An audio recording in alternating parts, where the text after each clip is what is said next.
Hello, hello, ladies and gentlemen. This is your girl Mitzi, and this is Mitzi. Let's think about it. Today we are thinking about a dog's devotion. Oh, what a topic. I am excited to talk about this today, ladies and gentlemen. And I have Russ here, who has such a story that is so worth listening to and really thinking about. So, with that being said, thank you so much, Russ, for coming onto my show, sharing your time and your perspective with me. I am excited.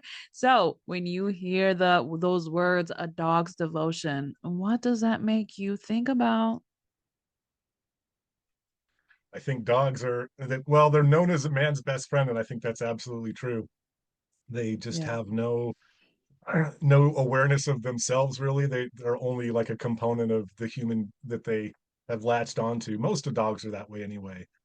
Um, and I've seen some dogs, it's always interesting when they're like just kind of passed around. My sister had a dog named Patton Mm. that she gave it to my mom. My mom gave it to my sister gave it to my other sister, she gave it to my nephew. And they just kind of fit in and are just a love bug for whoever has them at the time. So they can be very versatile as well and just kind of adapt to their surroundings and they're always just a great component of the person's life. Oh, absolutely. I agree. I've always had dogs growing up or just animals in general growing up. And I've always held value for what they can bring. They bring you this sense of love, the sense of knowing that you're not alone, a sense of protection and compassion, and it helps remind you to just be mindful and be present and in the moment. And I would like to know your dog, tell me about his story. I mean, what made you realize that this dog was special and important for you and in your life? Well, there's a lot of it, so we'll be going over all of that. But quickly before we get there, you mentioned protection, and I dated a girl who had a very small dog. It was a Chihuahua mix. But even that dog, even though it couldn't attack a burglar, it would certainly alert the family that there was a burglar there, and probably, the burglar would think, well, I don't want to be in this house with a yapping dog. I'm out of here. So, I mean, the smallest dog is still going to be your protector, and they will lay down their life for you if you're in danger, even if they can't help. I mean, they're just that devoted. And I also wanted to take a quick moment to recognize my dog growing up because Fonzie was such a sweet dog. She was a border collie, so super fast. She could run like the wind. And just always knew what I was feeling. If I was down and depressed, she Yeah. would come to me with her head hanging down, Mm. just knowing that I was sad, and then she would always cheer me up and just be a comfort. And so dogs sometimes all they have to do is be there, and Yeah. and they're an incredible comfort for you.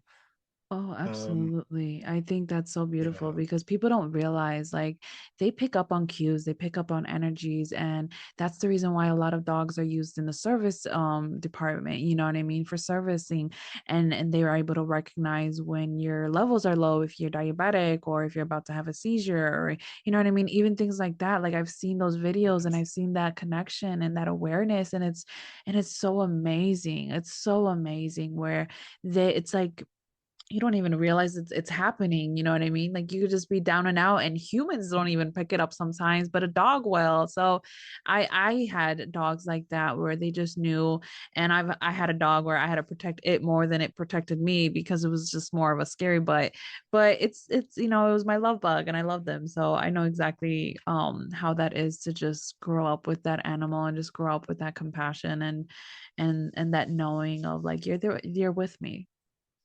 yes. Yeah, and dogs can actually smell cancer. And there was a Yeah. 60 Minutes episode where they had talked about a woman who had a dog that just kept barking at this bump on her leg and prompted her to go check it out, whether, she may have otherwise just ignored it. But she did have it checked out and it was cancer and she was able to get it removed and her dog, really saved her life there. So they're incredible, and the stories are endless about how amazing they are. So I'm really glad that I get to tell my story about Watson. Um, one more thing about Fonzie is she would wait for me at the bus stop every single day until I got home from school, and my mom could not bribe her away with food.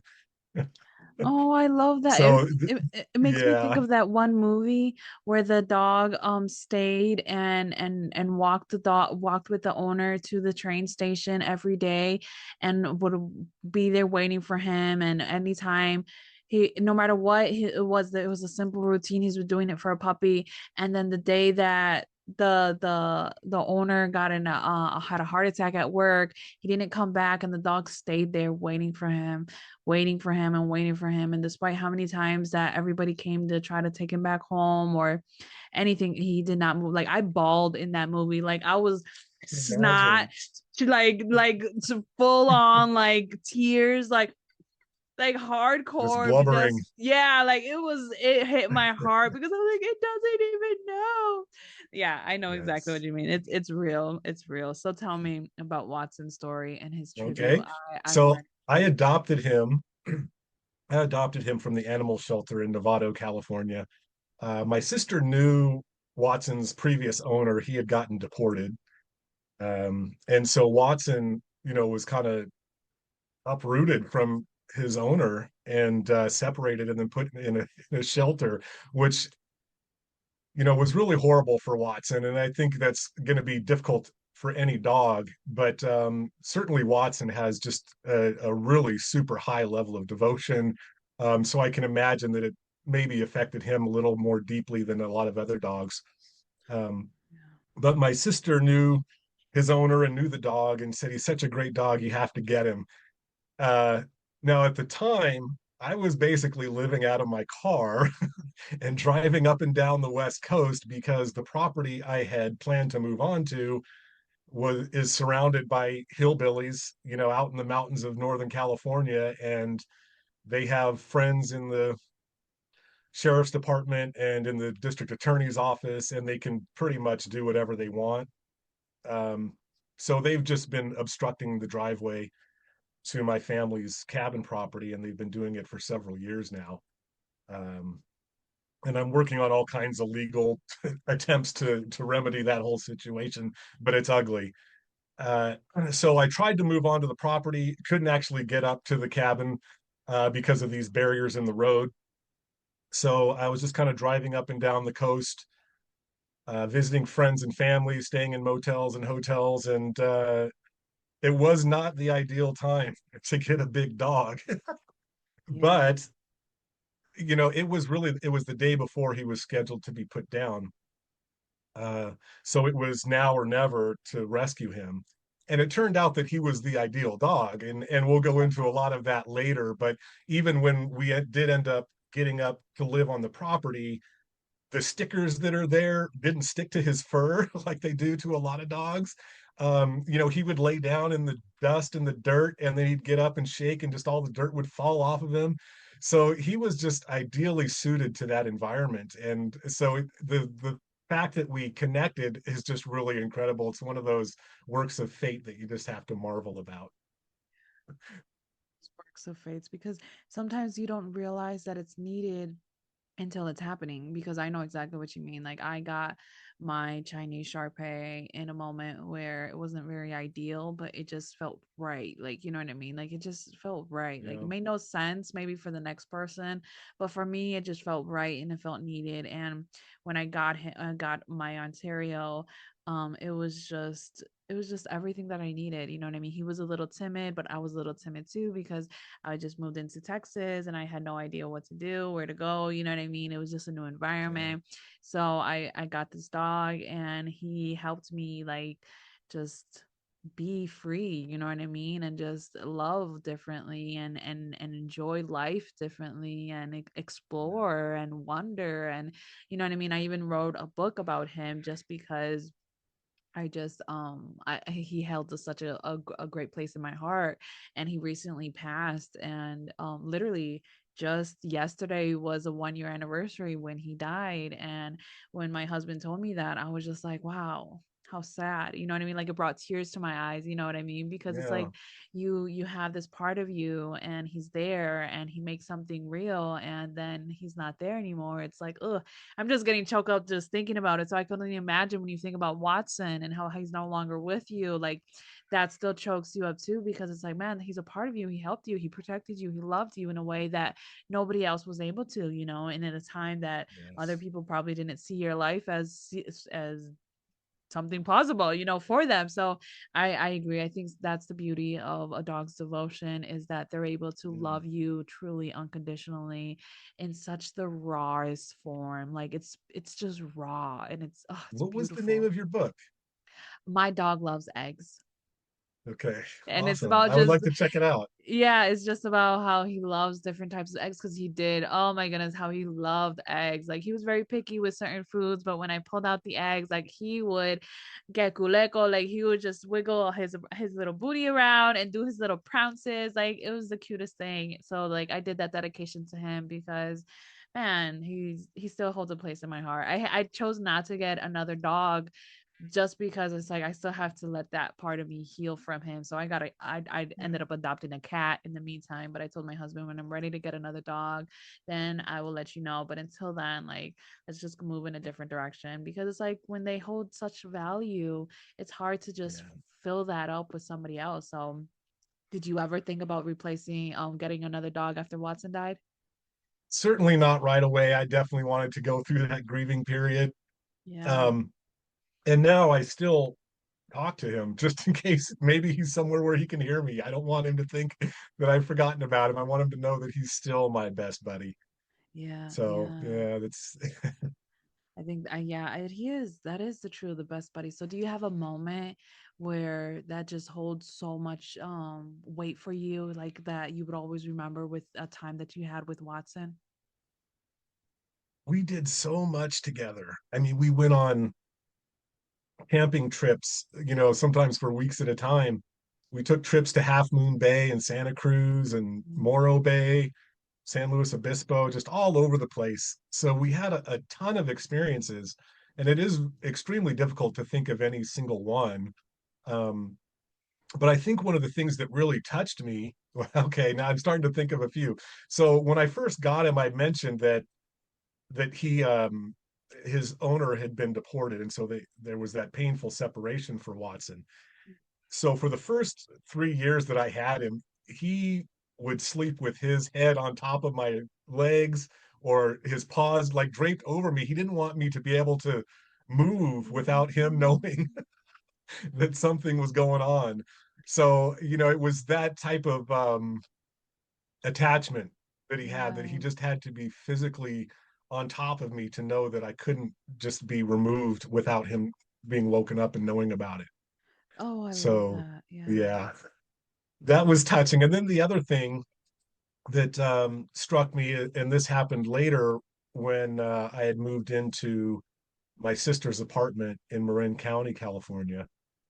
And I was renting a bedroom there, and my sister was living in the other bedroom. And if my sister came to my door, Watson would come up running and barking, and he would not let anybody, not even my flesh and blood sister, come near me unless he was right with me. Like he just would not let anybody near me unless he was right there. And that Oh. was amazing to me, like to have that level of devotion and vigilance from a guard dog. Oh, absolutely. I know what you mean, because my Ontario, he had moments where I could not leave his sight. I could not leave him. Like he has to know where I am. And when I had kids, it was hard for him because I would put the baby gates up to protect my boys, and he would just look at me on the other side like, excuse me, we're not in the same area. Like I can't touch you. You know what I mean? So because before I had my sons, but he would always be under my legs, around my legs, under my desk. If I was cooking in the kitchen, he'll be right there, behind me, just watching me in that guard position. Like he truly showed me this sense of security and peace that I did not feel for so long. Mm. So yes, I know what you mean. Yeah, so when I got Watson, he started traveling with me. We kept doing all these trips and going up and down the coast and visiting people. Um, and then after about a year, I rented an excavator and I fixed the road going up to our property. And so we were able to actually move onto the property. That's good. The neighbors have heavy equipment of their own. So they just blocked the road again 3 days later. And Watson and I were actually trapped on our property for about 2 months, because Wow. my truck was up there with us, and the road was blocked off. Um, Eventually, just so I could get out, I had figured out how I could take my truck through the woods and through the trees and up over the hills. And just, I mean, it was crazy. I thought I was going to roll over at times. But we found a way to get out to the county road so that I could at least get out of the property and out to civilization. Oh wow, I could only imagine how stressful that would have been just to be in that type Yes. of environment and just to see. To be honest, with your story, because I read online, I followed you and on socials and I seen your story on your website, and it literally made me think of that American Horror Stories.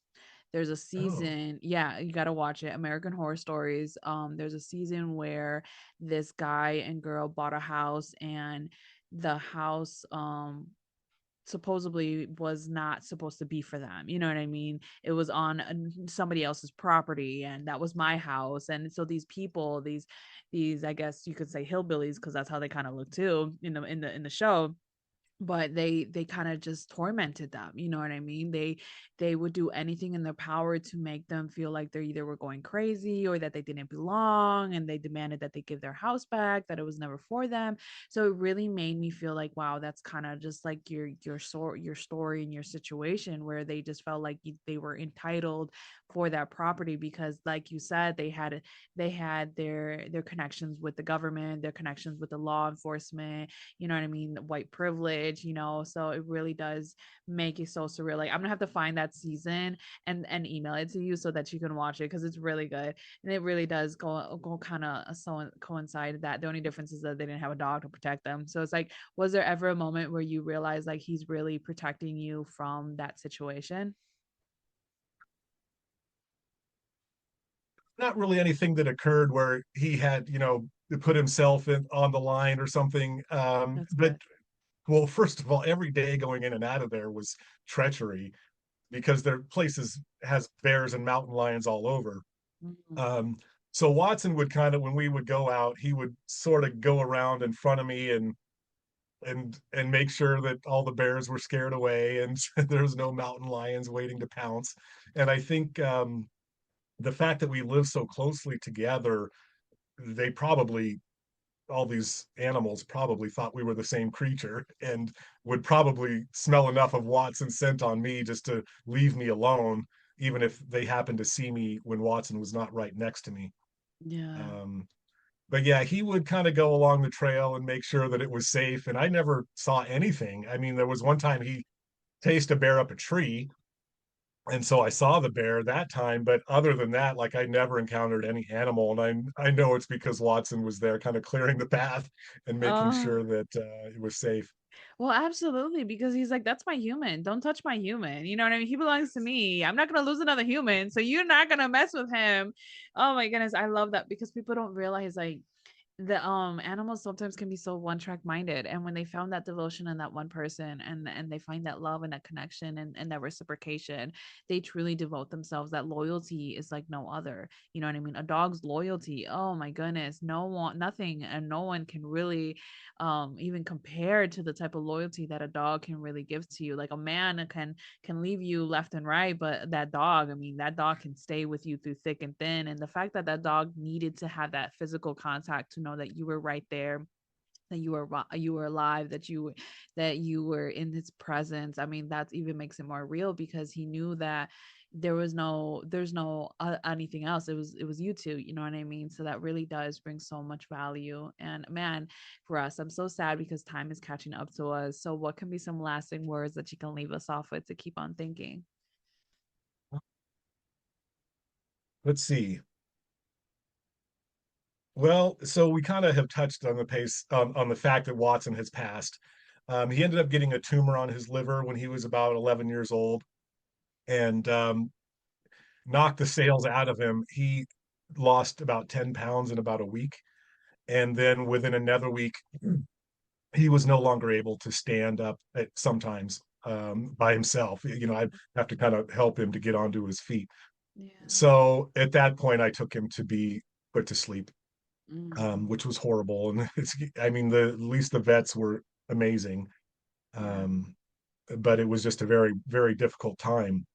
But I'm always been able to sort of comfort myself knowing the fact that Watson was this crazy dog that just went with pedal to the metal all the time. I mean, he would run through barbed wire chasing bears and he'd put a gash in his leg that was about this long. And I had to try to put, bandage that up and hold it back together. And he had a scratch, like a pretty bad scratch right on his eyelid that I'm pretty sure he was chasing a squirrel into a bush and just went head first into it without even slowing down, so, almost putting his own eye out. So he was Yeah. just a dog that just loved to go for it. Um, and he died when he was, about 80 years old in human years. So he had a good long run, and I think he wouldn't have known what to do with himself if he had a long period of growing old and no longer being able to be my protector. I don't know what he would have thought about his whole purpose anymore. Yeah. So as sad as things were, and what really breaks me up is the fact that I'm hoping still to sort out all these problems with our land, and I hope to get back there myself. But Watson, now it's too late for him to ever taste that justice. He's never going to be able to get back there. So that's the hard part. But overall, I'm kind of glad that he just kind of went out when he was still a healthy, strong dog, basically, at least up until those last 2 weeks. Yeah, I mean, at the end of the day, he passed peacefully. You know what I mean? Yeah. You provided him that peace of mind that he was no longer going to be in pain and going to suffer.